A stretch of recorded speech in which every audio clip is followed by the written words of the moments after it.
Stiamo verificando appunto anche dai monitor, quindi l'arrivo di questa ondata che dalla Lombardia arriverà verso il Veneto e appunto seguiremo passo passo la situazione attraverso l'attivazione, in questo caso della nostra sala operativa, senza adesso voler dire ma il cambiamento climatico penso che sia abbastanza evidente guardando il dato quotidiano di quello che sta succedendo, cioè questo succedersi di allerte dove noi abbiamo delle giornate con un calore intenso, con notti tropicali che fino a qualche anno fa non c'erano. Quest'anno, solo a giugno, ne abbiamo avute 11. Si alternano poi a situazioni dove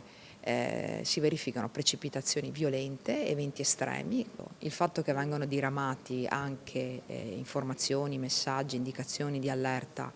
sta ad indicare che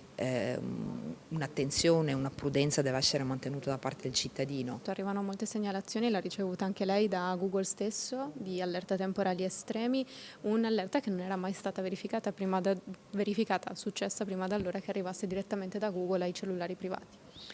Sì, adesso stiamo appurando esattamente da dove arriva e con che modalità per cercare di capire un messaggio così che di fatto è un messaggio anonimo, perché per quanto arrivi da Google, voglio dire, non c'è la certezza di sapere